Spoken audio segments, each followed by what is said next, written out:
एक से जी बड़ा था, है ना। तो दो दो और फिर एक जी कर दो, एक जी बढ़ गया, तो जी कितना हो गया फिर? 8 हो गया। 22 24,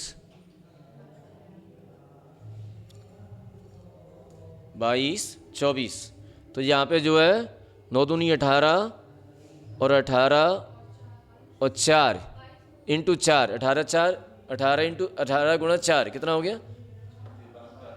72। 72, तो 72 तो जो हो गया, और 12 84, टोटल कितना बैठेगा जी? 84 यार, 84, 84 आ गया जी। तो क्या है कि इसको जो है जोड़ते जा रहे हैं, इसको जोड़ते तो जोड़ते जोड़ते 1 और 3 4 4, और इसके बाद इसमें जो है 6 आ जाएगा, तो 6, तो 6 जी बढ़ा था, है ना। तो इस तरह से इसको जोड़ते जा रहे हैं। तो 6 दूनी 12 माने 12 बढ़ गया, फिर 10 10, अब 10 आ जाएगा, तो जो कितना हो गया? 1 2 3 4, अब ये कितना आएगा? 26, 26 हो गया। तो 26 अब कितनी बार 6 बढ़ा है? 8 बार 6 बढ़ा है, 8 बार 6 बढ़ा, है ना।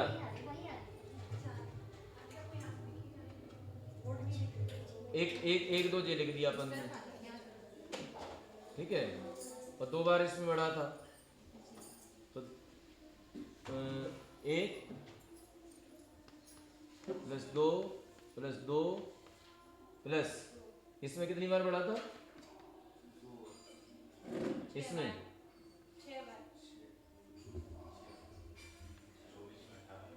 1 2 3 4, 6 बार बढ़ा था ना, तो 6 बार, तो 1 2 3 और 4, तो 6 और 3 9, तो फिर इसमें कितनी बार बढ़ा है? इसमें 10, अरे सीधा सीधा यूं कर लो, ये कितना हो रहा है? 5, 5 हो रहा है ना, तो 5, और कितने कितना कितनी बार बढ़ाए? 2 2 बढ़ाए, तो 10, और 10 और इससे गुणा कर दिया 2 का, तो ये इस तरह से 20 बढ़ जाता है। 6 का प्रमाण कितना बढ़ जाएगा? 20 बढ़ जाएगा, 20 6 हो जाएगा इसमें। तो 20 6 हो जाने के कारण 20 6 हो गया, तो 20, अब इसमें इन्होंने क्या किया है कि 18 पहिया 90, 90 और 20 कितना होता है? 110, इसको टोटल कर लो, कितना हो गया? 8 और 2 10 और 4 14 और 6 20, 3 2 5 7, 7 और 2 9, 9 2 11, 110।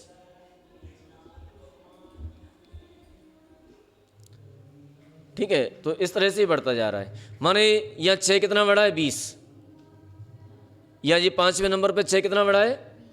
20, 10 से गुणा किया है तो 20 बढ़ गया। अच्छा, चौथे नंबर पे कितना बढ़ा था? 6 12, तो ये 6 से गुणा किया था। तीसरे नंबर पे कितना बढ़ा था? 6 6, तो 3 से गुणा किया था। ठीक है, माने 3 बार जोड़ा था, कितने को? 2 को, 2 को 3 बार जोड़ा था, 3 बार जोड़ा ना उसमें, एक बार तो पहले के और दो दूसरी बार के 2 2, ठीक है, तो 2 2 जुड़ गए, तो 3 बार 2 2 जुड़ गए। अब फिर कितने जुड़ जाएंगे तीसरे नंबर में? तो तीसरे नंबर में 2 2 6 बार जोड़ना है अपन को। 2 2 कितनी बार जोड़ना है? 6 बार, तो कितना आ जाएगा? 12 आ जाएगा। फिर तीसरी बार में कितने जोड़ना है? 2 2 10 बार, तो 2 2 10 बार जोड़ना तो 20 आ जाएगा। फिर अगली बार में कितने जोड़ना है? 2 2 15 बार, तो जी आ जाएगा। दो दो को 5 बार नहीं जोड़ेंगे हैं? इंटू नहीं करना, जोड़ दो इसको। 6 कितना बढ़ रहा है? 6 कितना बढ़ रहा है प्रत्येक बार में? देखो पहली बार में 6 कितना बढ़ा? 2 बढ़ा। पहली बार में 2 बढ़ा और दूसरी बार में कितना बढ़ा? दूसरी बार में 4 बढ़ा। तो 2 तो पहले के ले लो ऊपर वाले और 4 ये नीचे वाले ले लो, तो कितना बढ़ गया? 6 हो गया। अब अपन तीसरी बार लें, तो तीसरी बार में 6 कितना बढ़ा? 6। तो 6 तो ऊपर के और 6 नीचे के, तो कितने हो गए जी? 12। अब 12 हो गए तो इन्होंने डायरेक्ट 2 से गुणा कर दिया, है ना। अब चौथी बार लो, 1 2 3 4 5, ये 5, चौथी बार तो 6 बढ़ा, 6 से गुणा किया है। अब पांचवी बार ले लो, पांचवी बार कितना बढ़ा है? पांचवी बार देखो 6 8 बढ़ा, 8 बढ़ा ना, 8 और 12 ऊपर के ले लो, तो 12 और 8 20, कितना बढ़ गया? 20। या 10 से गुणा कर दिया इन्होंने। फिर नीचे और नीचे आ जाओ, तो इन्होंने क्या किया कि 20 तो ऊपर के ले लो और इसमें कितना बढ़ा? 10 बढ़ा, तो टोटल कर दो, कितना हो गया? 30, है ना। ऐसे ही कर लो जी वाले, उन्होंने मल्टीप्लाई किया है। हाँ जोड़ना है वो भाई, गुणा कर करके भी जोड़ते गए। कितनी बार? तो कितनी बार 6 बढ़ाया है? इन्होंने 6 बढ़ाया, कितनी बार 6 बढ़ाया है? बोले पहले में तो 1 बार बढ़ाया है ना, पहले में 1 बार बढ़ाया, दूसरे में 3 बार बढ़ाया, दूसरे में कितनी बार बढ़ाया है? 3 बार। 2 2 कितनी बार बढ़ाया है? 3 बार, तो 3 से गुणा कर दिया है, ठीक है। चौथे में कितनी बार बढ़ाया है? 2 2 6 बार। चौथे नंबर के में कितनी बार बढ़ाया है? 2 2 6 बार, तो उन्होंने 6 से गुणा कर दिया 2 का, है ना। पांचवें नंबर के में कितनी बार बढ़ाया है? 2 2 10 बार, तो उन्होंने डायरेक्ट 2 से 10 से गुणा कर दिया, है ना। फिर कितनी बार बढ़ाया? 2 2 15 बार, तो डायरेक्ट 15 से गुणा कर दिया। फिर कितनी बार बढ़ाया? 2 2 21 बार, 21 से गुणा कर दिया। फिर 28 बार, 28 से गुणा कर दिया। तो ये 6 का प्रमाण है इधर, और इधर क्या है? इधर जो मध्य धन निकल रहा है, इधर समान समान द्रव्य निकल रहा है इधर वाला। तो इस तरह से इन्होंने किया है। अब इस तरह से ये किया। अब आगे आती है कौन सी गुणानी? अब कौन सी आएगी इसके बाद?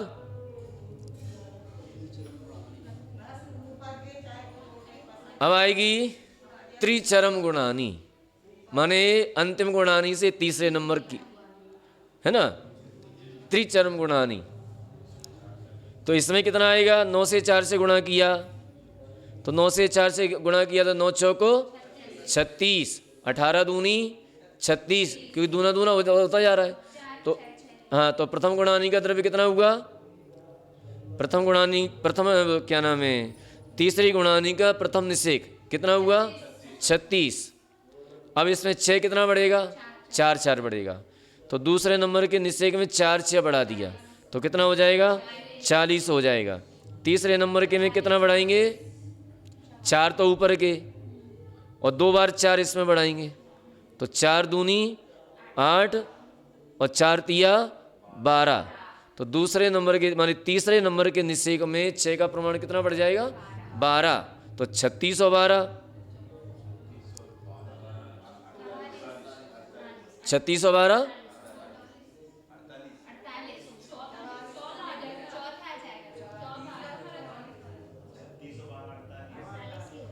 9 चौको 36,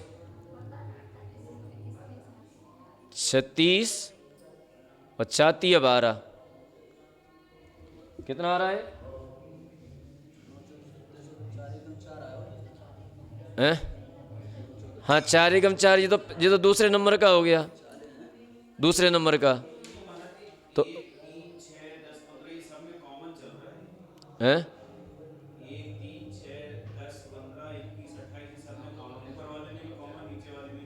हाँ कॉमन है सब।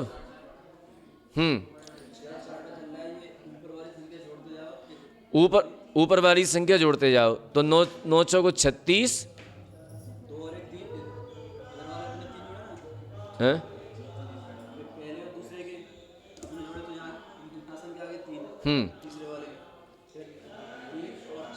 देखो देखो 9 चौको 36, तो प्रथम निषेध कितना हुआ 36, फिर 9 चौको 36 और 4 एकम 4, तो 4 को 36 में प्लस कर दिया, जोड़ दिया, तो कितना हो गया जी 40। 2 3 निषेध कितना हो गया 40। अब 36 प्लस 40 कितना हुआ जी 76 हो गया, 76 हो गया। तो इसका टोटल कितना हो जाएगा 76 हो जाएगा, है ना। तो द्वितीय निषेध का कितना हो जाएगा टोटल 76 हो जाएगा, क्योंकि 9 दूनी 9 चौको 36 और 36 दूनी 72 और 4 जोड़ दिया तो 76 हो गया। अब दूसरे निषेध का, तीसरे निषेध का कितना होगा, तीसरे निषेध का होगा 9 चौको 36 और 36 दिया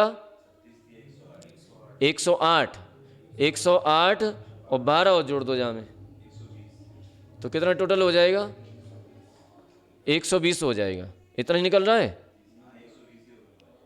120 ही हो रहा है, 76 का हुआ। अंत में 9 चौको 36 और 4 इंटू 8 32, अर्थात 36 और 32 कितना हुआ 68।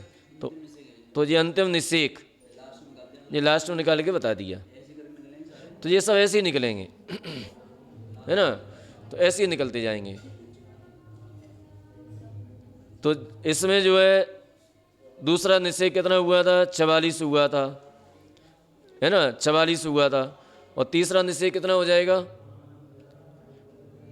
नहीं दूसरा निषेध कितना हुआ था 44 हुआ था, पहला कितना हुआ था 36 हुआ, दूसरा कितना हुआ था 40 हुआ था, और तीसरा कितना हो जाएगा 44 हो जाएगा, है ना, 44 हो जाएगा। चौथा कितना हो जाएगा कितना 48। तो 6 जुड़ता जा रहा है, इधर 6 जुड़ता जा रहा है। तो 36 में कितना जोड़ा था 4, तो 44 हुआ, 40 हुआ। और 36 में 8 जोड़ देंगे तो कितना हो जाएगा 44 हो जाएगा। फिर 12 जोड़ देंगे, है ना, फिर 16 जोड़ देंगे, फिर 20 जोड़ देंगे। तो इस तरह से जोड़ते जाएंगे इसको। जी इधर तो टोटल दिखा रहे हैं, टोटल दिखला रहे हैं कितना कितना जोड़ा है अपन ने, कितना कितना जी हुआ। तो पहले में कितना हुआ था 4, और दूसरे में कितना हुआ 8, 8 और 4 12, तो ये 3 का गुणा कर दिया है। तो ये टोटल जो निकलता है ना 6 का प्रमाण, तो ये टोटल निकाल लें। इधर पहले में 4 जोड़ा, दूसरे में 8 जोड़ा, तो 8 और 4 12, तो 12 हो गया, तो 12 6 यहाँ हो गया। फिर तीसरे नंबर के चौथे नंबर के में कितना हो गया 48 हुआ था, है ना। 6 कितना जोड़ा था 12, 12 और ऊपर के कितने ले लिए 8, ऊपर के 8, तो 12 और 8 नहीं 12 और 12 थे ऊपर के 4 और 8 12 और 12 नीचे के, तो 12 12 24, तो 6 चौको 24 ये जोड़ दिए। फिर आ जाओ 10 10, तो ऊपर के कितने थे 24 और नीचे के कितने हुए, नीचे के हुए थे 12 और 4 16, तो 24 और 16 40, 10 चौको 40, ठीक है। फिर कितना हुआ ऊपर के 40 ले लो और नीचे के 20, तो 20 और 40 15 चौको 60 आ गया। अब 21, तो ऊपर के कितने ले लो 60 और नीचे के कितने ले लो 24, तो 60 और 24 84, 21 चौको 84। फिर ऐसे इसको ले लो, तो टोटल का इनटू करते गए जी, टोटल कितना होता जा रहा है। अब इन्होंने क्या है कि एक चीज़ और इसमें कर देते कि इसका टोटल लगा के और दे देते, तो एकदम इजी हो जाता। हाँ, और इधर क्या, इधर काय का टोटल कर रहे हैं, इधर टोटल कर रहे हैं ये मध्य धन का जी। हाँ, तो ये पूरा कितना आया, तो 9 चौको 36, इसमें 36 ही आएगा, है ना, इसमें कितना आएगा 36 ही आएगा। फिर 9 चौको 36, 36 और 36 दूनी 72, 72 हो गया।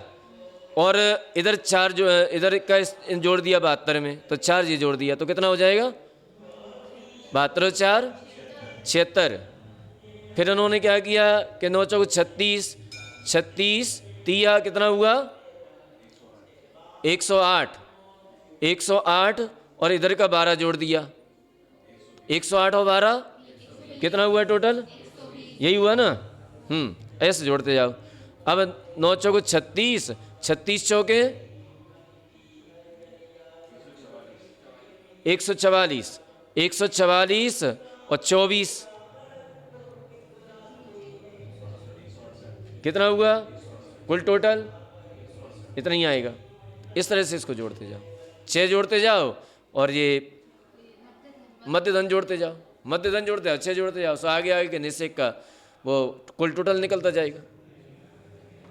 ऐसे पूरा कितना हो जाएगा 400 हो जाएगा, पूरा इसमें द्रव्य कितना है 400। तो ऐसे इसी प्रकार से प्रथम गुणानी पर्यंत, इसी प्रकार से अपन को कहाँ तक जाना है, प्रथम गुणानी पर्यंत चलना है अपन को। तो प्रथम गुणानी तक लगातार चले जाना है, ठीक है। तो दोनों पंक्तियों में तो दूना दूना प्रमाण लिखकर उन दोनों पंक्तियों के एक एक स्थान का प्रमाण मिलाने पर तथा पहले हुई गुणानियों का सर्वद्रव्य मिलाने पर जो प्रमाण हो उतना उतना त्रिकोण रचना में क्रम से पंक्तियों का जोड़ जानना। तो इस तरह से त्रिकोण रचना में पंक्तियों का जोड़ जानना, जैसे 9, 19, 30, 42, 55, 69, 84 और ये लास्ट में जाकर के कुल टोटल कितना हो जाएगा जी,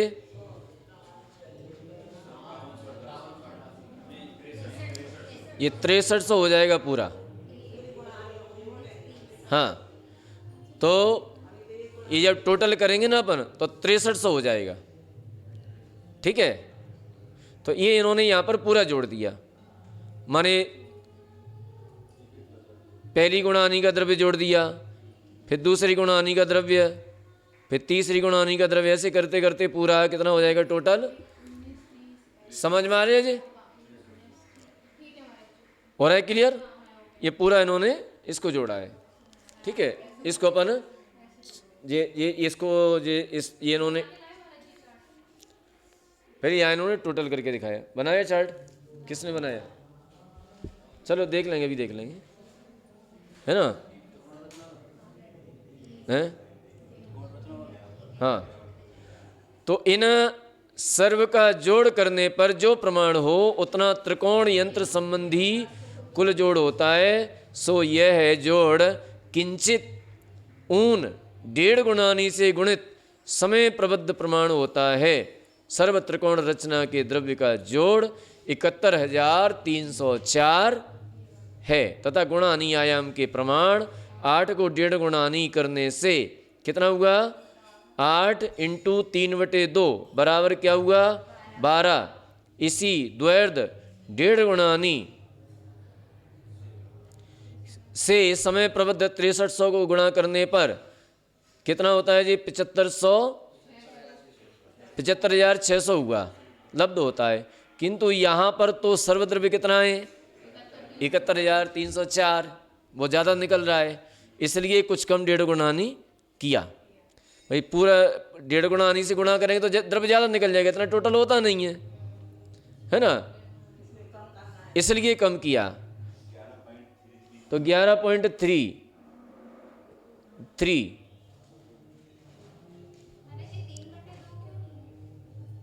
है, 3/2 इसलिए लिया है कि गुणा करेंगे अपन, तो गुणा करने के लिए पहले 3 से 8 का गुणा करो, 3 से 8 का गुणा करो, 24, 2 का भाग दे दो, 12 आ गए। 3/2 क्यों, इसलिए लिया है कि 1.5 से करना, 1.5 गुणा नहीं करना है ना, तो 1.5 गुणा नहीं बनाने की। अब या तो यहाँ पॉइंट लगाना पड़ता, फिर तो पॉइंट ना लगा करके 1.5 करना पड़ता। हाँ, तो इसका कारण यह है कि यह गुणकार किंचित ऊन कहा है। यहाँ त्रिकोण रचना का जो सर्वजोड़ है वही सत्तारूप द्रव्य जानना। सो अंक संदृष्टि द्वारा जैसे कथन किया वैसे ही अर्थ संदृष्टि की अपेक्षा भी सर्वकथन है। निषेकाधिक का प्रमाण जैसा हो वैसा ही जानना तथा अन्य सर्व विधान अंक संदृष्टिवत जानना। अब यहाँ पर जिस प्रकार से अंक संदृष्टि से कहा है उसी प्रकार अर्थ संदृष्टि से जानना। ठीक है, अंक संदृष्टि मात्र एक समझाने की दृष्टि के लिए है। वास्तविकता क्या होती है? अर्थ संदृष्टि। वहाँ तो अनंत और असंख्यात ही होता है, वहाँ कोई संख्या निर्धारित नहीं है। कर्म परमाणु कितने हैं? अनंत हैं। कितने निकलेंगे? अनंत ही निकलेंगे। एक गुणानी में कितने हैं? अनंत ही हैं। डेढ़ कुछ कम 1.5 गुणानी में कितने? अनंत हैं। वहाँ पर तो अनंत का ही प्रमाण है। तो नाना गुणानीय कितनी है? वो भी असंख्यात हैं। एक गुणानीय हम क्या है? वो भी असंख्यात है। पल्ले का असंख्यात विभाग है। नाना गुणानीय कितनी है? वो भी पल्ले का असंख्यात विभाग। लेकिन पल्ले के असंख्यात विभाग में भी कितनी?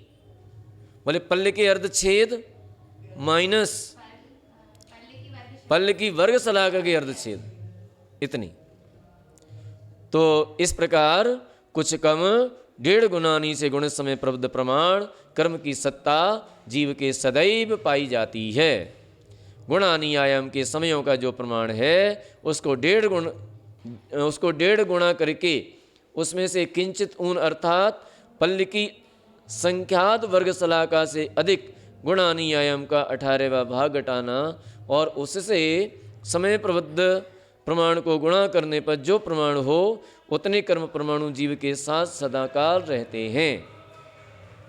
अब ये इन्होंने कितना घटाना सो बता दिया कि गुणानी आयाम के समयों का जो प्रमाण है, गुणानी आयाम के समयों का जो प्रमाण है उसको 1.5 गुणा करके उसमें से किंचित ऊन अर्थात कितना घटाना है? तो पल्ल की संख्यात वर्ग शलाका से, पल्ल की संख्यात वर्ग शलाका से अधिक गुणानी आयाम का 18वां भाग घटाना है। पल्ल की संख्यात वर्ग शलाका से अधिक गुणानी आयाम का 18वां भाग घटाना और उससे समय प्रबुद्ध को गुणा करने पर जो प्रमाण हो उतने कर्म परमाणु जीव के साथ सदाकाल रहते हैं। ठीक है, इसी से सर्व स्थिति संबंधी अनुभाग बंधाद्यवसाय स्थानों से कर्म प्रदेश अनंत गुणे कहे हैं। जैसे समय समय में एक एक नवीन समय प्रबुद्ध बनते हैं वैसे ही एक एक समय प्रबुद्ध उदय रूप होकर खिरते हैं। जितने बनते हैं उतने ही समय प्रबुद्ध खिरते हैं एक एक समय में। तथापि सत्ता पूर्वोक्त प्रमाण सदा बनी रहती है। सत्ता कितनी रहती है? उतनी ही बनी रहती है सदाकाल, उससे उसमें कोई अंतर नहीं आता। एक समय में एक समय प्रबुद्ध की निर्जरा खिरना किस प्रकार होती है सो कहते हैं। अब एक समय में एक समय प्रबुद्ध की निर्जरा कैसे होती है वो बताते हैं कि वर्तमान विवक्षित समय में जिस समय प्रबुद्ध का बंद होने पर आबादा काल भी हो गया और जिसका पहले एक भी निषेक नहीं खिरा उसके तो कितने परमाणु हैं? 512 वर्गणाएं हैं। 512 रूप प्रथम निषेक उदय रूप होता है। ये प्रथम निषेक उदय रूप हो रहा है। ठीक है, और शेष निषेक आगामी काल में उदय में आएंगे, आगे उदय में आएंगे। 512वें नंबर का तो आ गया अभी वर्तमान में, और शेष निषेक अगले समय में आएंगे। ठीक है ना। तथा जिस समय प्रबुद्ध का बंद होने पर आबादा काल और एक समय हो गया है, आबादा काल भी निकल गया और एक समय भी निकल गया है, तो उसके कौन से निषेक का नंबर आ गया? दूसरे निषेक का, दूसरा निषेक। तो दूसरे निषेक का नंबर आ गया। तो दूसरा निषेक कितना है? 480। तो 480 वो निकलेगा उसी समय में। रूप दूसरे निषेक का वर्तमान समय में उदय आता है। अब इसी प्रकार 46 निषेक आगे उदय में आवेंगे। इसके 46 निषेक कब उदय में आएंगे? वो आगे आएंगे, आगे आने वाले समयों में। ठीक है, दूसरे, तीसरे, चौथे, पांचवें आदि। तथा जिस समय प्रबुद्ध को बंद होने के बाद आबादा काल और 2 समय व्यतीत हो गए हैं, उसके 2 निषेक तो पहले खिरे, 2 निषेक तो पहले निकल गए, और तीसरे वाला निषेक माने 148 बरगणाओं वाला निषेक आ गया, है ना, 448 वाला। और जिस समय प्रबुद्ध का बंध पहले हुआ, उसका पिछला निषेक वर्तमान काल में उदय में आता जाता है। अब आगे जिस समय प्रबुद्ध का पहले बंध हुआ माने 4 समय पहले, 5 समय पहले, 6 समय पहले, तो उसी नंबर का निषेक माने आबादा को छोड़ करके उसी नंबर का निषेक वर्तमान काल में उदय में आ रहा है ना, वर्तमान काल में उदय में आ रहा है वो। तो इस प्रकार से शेष निषेक आगामी काल में उदय, और उसके जो शेष निषेक हैं वो कब उदय में आएंगे? वो आगे उदय में आएंगे आगामी काल में, दूसरे, तीसरे आदि समयों में। ठीक है, अंत में समय प्रबुद्ध का बंद होने से अब आबादा काल और 47 समय हो गए, तथा 47 निषेक जिसके पहले खिर गए हैं उसका 9 रूप अंतिम निषेक, और जिस निषेक को बंद हुए आबादा काल को छोड़ करके 47 समय निकल चुके हैं, उसके 47 निषेक तो निकल गए। अब अंत का निषेक बचा है, वो भी वर्तमान उदय में आ रहा है। तो ये सारे निषेक मिल जाते हैं और सारे निषेक एक साथ उदय में आते हैं। ठीक है, तो जितना समय प्रबुद्ध बंधता है उतने ही परमाणु, उतने ही समय प्रबुद्ध प्रमाण निकलता है। और सत्ता में फिर भी कुछ कम 1.5 गुणानी प्रमाण द्रव्य सदैव बना रहता है। ये कब से है? अनादिकाल से। कब तक रहेगा?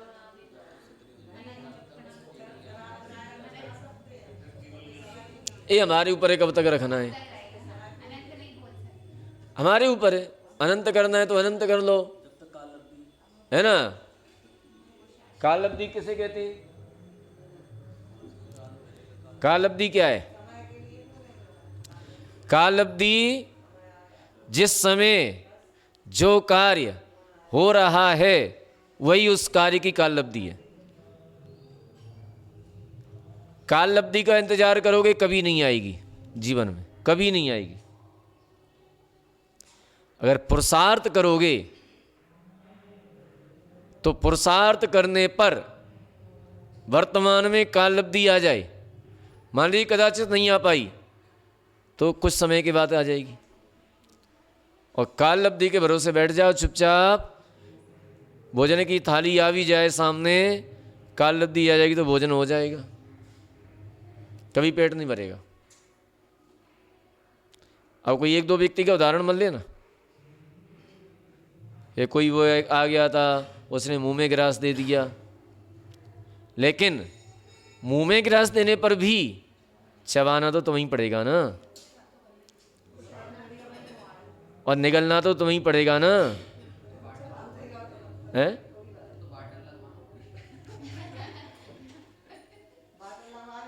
तो काल अवधि का इंतजार मत करो, पुरुषार्थ करो, सम्यक दर्शन प्राप्त करने का पुरुषार्थ करो, काल अवधि आ जाएगी।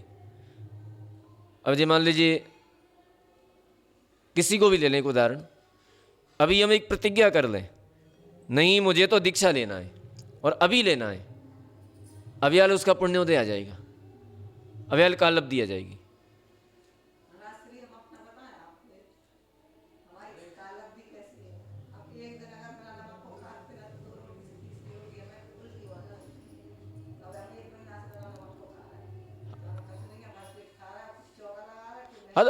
हाँ, कोई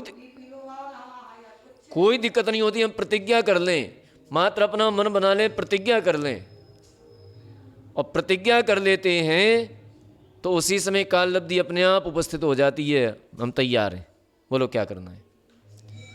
और बहाने बनाते रहे ना, अब बिना नमक का खबता नहीं है ना। अब जब मुनि महाराज घर पे भोजन करते, जरा सा नमक नहीं है, उड़ा के फेंक, नहीं खाने, नमक नहीं डाल पाए, मिर्ची नहीं है, हटा दिया, नहीं खाना, सब्जी अच्छी नहीं हो रही, लौकी रोज रोज बना के नहीं खाना, है ना। और वर्तमान में चाहे नमक हो चाहे नमक नहीं हो, कोई चेहरे से भी पता नहीं कर सकता है कि इसमें नमक नहीं है।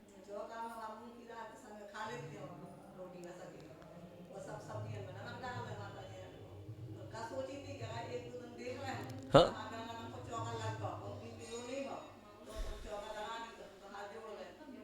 तो कोई दिक्कत नहीं होती है, तो सब काल लब्धि आ जाती है पुरुषार्थ करें तो, और पुरुषार्थ नहीं करें तो कुछ नहीं होना है।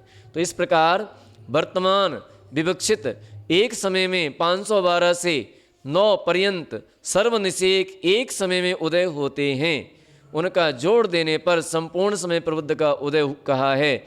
ऐसे एक एक समय प्रबुद्ध प्रमाण परमाणु खिरते हैं, वहीं एक समय प्रबुद्ध प्रमाण परमाणु नवीन बनते हैं, तथा किंचित ऊन 1.5 गुणानी से गुणित प्रमाण समय प्रबुद्ध सत्ता में रहते हैं।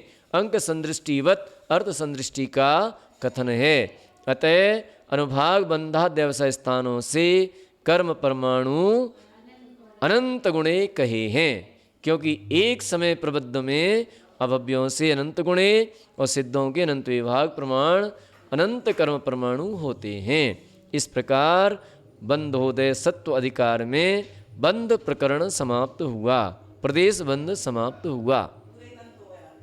हाँ, बंध का प्रकरण पूरा हो गया।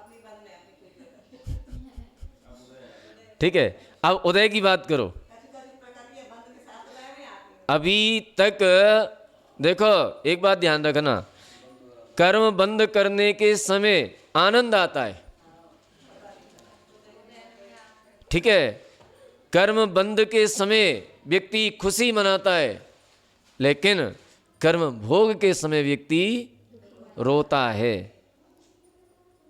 बंद के समय उसे कष्ट नहीं होता, बंद के समय तो आनंद होता है, लेकिन कष्ट कब होता है? जब वही कर्म उदय में आता है, फिर रोता है। आने वाला नहीं, आ चुका है, अब रोता है।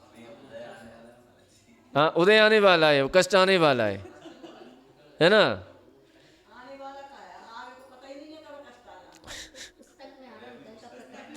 आहारम तु पमत्ते, आहारम तु पमत्ते, तित्थम केवलिनी मिस्सयं मिस्से,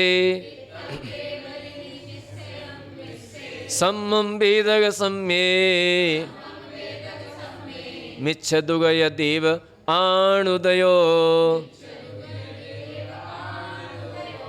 पढ़िए।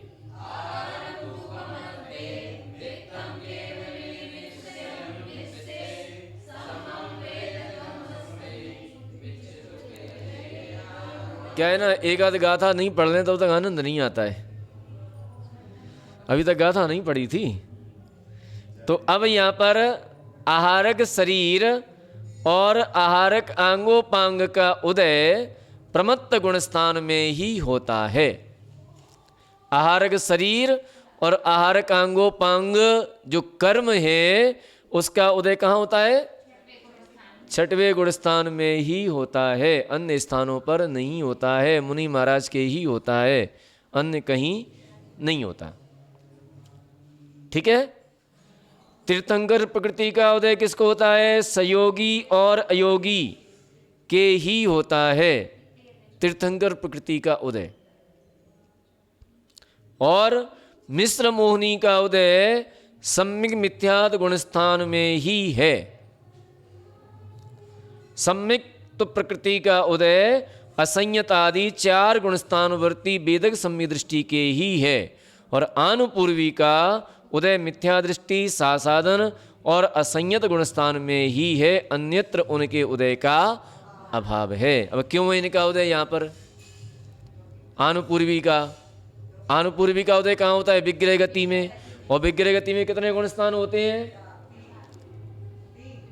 1, 2, और 4, 3 गुण स्थान होते हैं विग्रह गति में। ठीक है, 1 2 4, तो विग्रह आनुपूर्वी का उदय वहीं पर होता है, तो उसमें 3 गुण स्थान होते हैं, 1 2 4। और तीर्थंकर प्रकृति का उदय 13वें गुण स्थान में और 14वें गुण स्थान में होता है। ये स्वमुख उदय होता है। देखिए, उदय 2 प्रकार से होता है, एक तो होता है स्वमुख और एक होता है परमुख। ठीक है, स्वमुख और परमुख। स्वमुख किसे कहते हैं? जो सामने से आकर के अपना फल दे, वो क्या होता है? स्वमुख। जो जैसा है वैसा ही फल दे, जैसे साता वेदनीय तो साता रूप आकर के फल दे, तो क्या हो गया जी? स्वमुख। जैसे तीर्थंकर प्रकृति है, तो तीर्थंकर प्रकृति का जो फल होना चाहिए, जो फल है वही फल दे, वो क्या हो गया? स्वमुख। और एक होता है परमुख। परमुख का मतलब है किसी दूसरी प्रकृति रूप होकर के निकल जाए, पर प्रकृति रूप होकर के संक्रमण करके निकल जाए, संक्रमण करके निकल जाए, उसे क्या कहते हैं? परमुख। तीर्थंकर प्रकृति का संक्रमण होकर के भी निकलता है। कहाँ पर निकलता है? नरकों में भी निकलता है, स्वर्गों में भी निकलता है, मनुष्य में भी निकलता है। ठीक है, उसे अनुदय कहा जाता है। शास्त्रों की भाषा से अनुदय कह देते हैं। हाँ, स्वमुखोदय नहीं है, परमुख से तो है। परमुख से ये बात बताओ कि, एक बात बताओ कि तीर्थंकर प्रकृति का उत्कृष्ट बंध कितना होता है? स्थिति बंध, उत्कृष्ट स्थिति बंध कितना होता है? उत्कृष्ट स्थिति बंध। पढ़ाई का नहीं करते ही, पढ़ो। अंतः कोटा कोटि सागर। तीर्थंकर प्रकृति का उत्कृष्ट बंध कितना होता है? अंतः कोटा कोटि सागर। और आहारक द्वीप का उत्कृष्ट बंध कितना होता है? अंतः कोटा कोटि सागर। और अंतः कोटा कोटि सागर की आबादा कितनी है?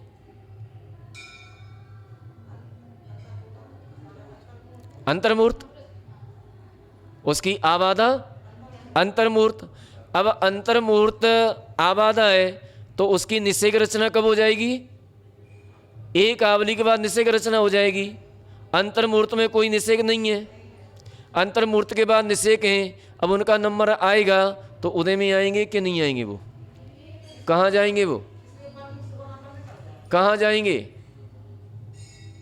तो वो तीर्थंकर प्रकृति के निषेक अन्य प्रकृतियों में संक्रमण कर जाते हैं,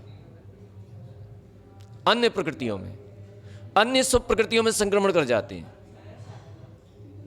अब कौन सी में कर जाते हैं? प्रतिपक्षी तो इसकी है नहीं है, तीर्थंकर प्रकृति प्रतिपक्षी है नहीं है, तो अब इसकी प्रतिपक्षी है नहीं है, अब कौन सी में कर जाते हैं? तो फिर इसका आंसर यही आया कि कोई सब प्रकृतियों में कर जाते हैं। अब हम ये नहीं कह सकते अभी वर्तमान में कि कौन सी प्रकृतियों में कर जाते हैं, ये तो नहीं कहा जा सकता। 7 आदि में कर जाते हैं, है ना? है क्यों? उदय में वो कर्म तो उदय आ ही रहा है। अरे साता नहीं है, लेकिन सत्ता में तो साता है, सत्ता में तो प्रकृतियां हैं, उनमें कर जाती हैं। हाँ, उनमें होता रहता है। और ऐसा नहीं है, नरकों में भी जो तीर्थंकर प्रकृति, जो तीर्थंकर प्रकृति के बंधक नरक में, तो उनके कई ऐसी शुभ प्रकृतियों का भी उदय आता है। हाँ, तो उनमें करती रहती हैं। और 6 महीने पहले से तो उनकी बाढ़ बनी जाती है ना? तो उनके जो अब जैसे भी जो भी शुभ प्रकृतियाँ उदय में आती हों उनमें कर जाती हैं, क्योंकि कर्म तो आएगा। कर्म कहाँ जाएगा? अब कहाँ ले जाएंगे उसको, बताओ?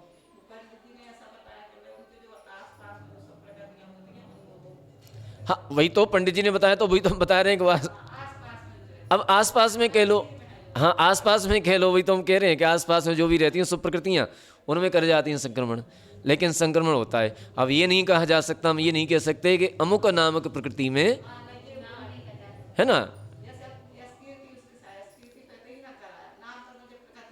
हाँ हाँ, तो इस तरह से तो आज अपन एक गाथा पढ़ेंगे, कल अपन पुनः देखेंगे। बोलिए महावीर भगवान की।